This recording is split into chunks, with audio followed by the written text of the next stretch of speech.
Hey guys, it's Vera Wild, and I am back again with more tips for beginning cross-dressers.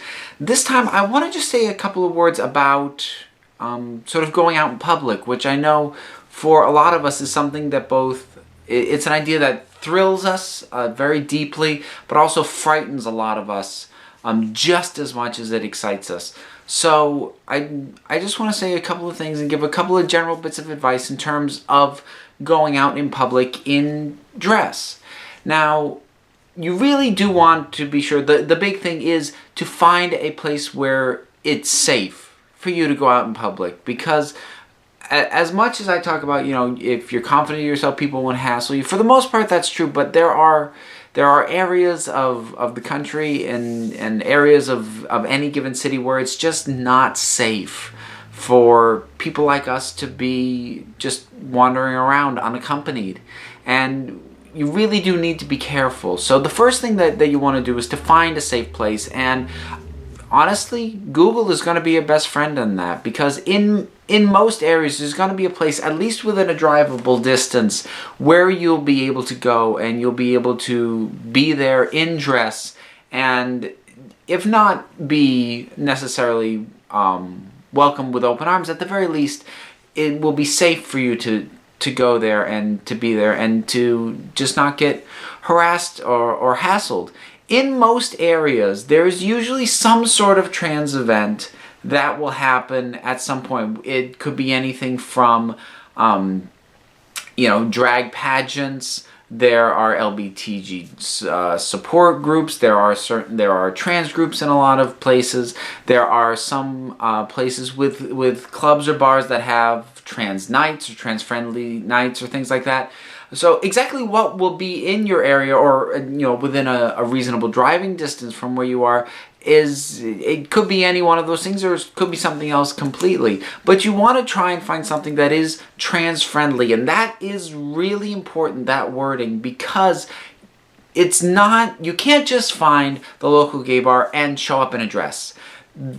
You can't assume that that's going to be okay, because there are some, gay bars where you'd think you'd go in and be fine, but just the vibe of the clientele there may not be okay with someone in dress, and you really need to do your research before just sort of leaping into something. That said, it doesn't, it could even be something if you just want to go into the audience of a drag show. There's already people in dress, men in dresses up on the stage. No one's going to pay attention to you in the audience. Another thing to keep in mind, though, sort of on the flip side of what I said, with being careful about going to a gay bar that isn't having a drag night or a trans night or something of that nature.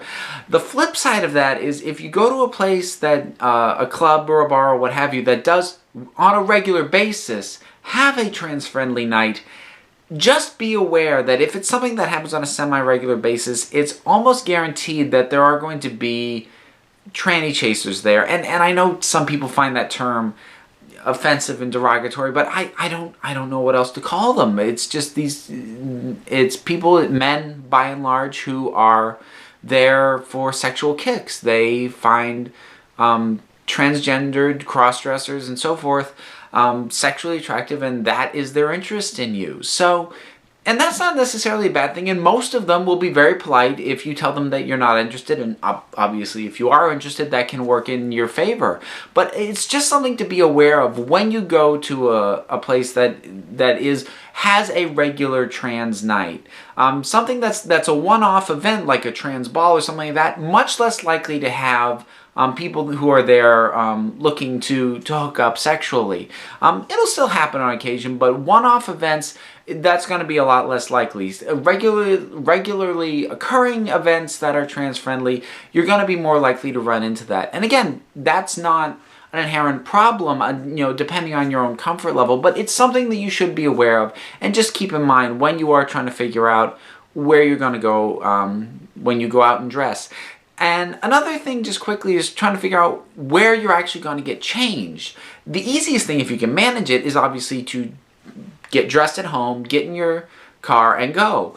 However, if you live in an apartment building or even just a busy suburb and you don't have a private garage, if you have to park your car on the street, or if just a lot of people can see into your driveway where you park your car and they're going to see you get into your car, that may not be an option.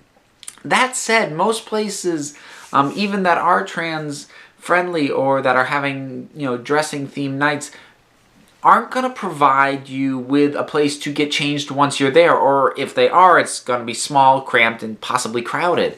So sort of the middle ground that I would recommend, if you're not in a position where you can just get dressed, get in your car, and go, is to do your makeup, possibly put on a dress, and then just put things over that. Put on a loose pair of pants, put on a hoodie, put the hood up, keep your head down so that people won't see your makeup, and just beeline it for the car.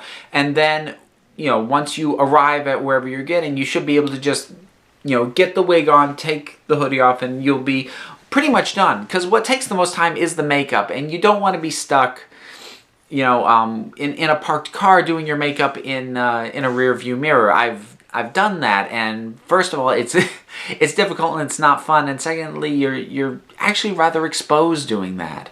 So just try and find ways to make the commute as simple and as straightforward as you can. And again, look for what's surrounding your local area. Look for places that are safe. I really don't recommend just slapping on a dress and walking down through the middle of downtown, unless you have people to do it with you. Just be careful if you're going unaccompanied. If you can go with a group, whether it's with other dressers or just friends, that doesn't make it automatically safe, but puts you in a much safer position. So I would love to see a lot of you get a chance to go out there and just walk out and be your feminine selves and be in public and feel safe and feel comfortable, and just take the time to do the research to know where and when you can safely do it, and hopefully you will get to enjoy that, because it's really kind of a wonderful thing to be able to do. So I hope those little tips were helpful, and until next time.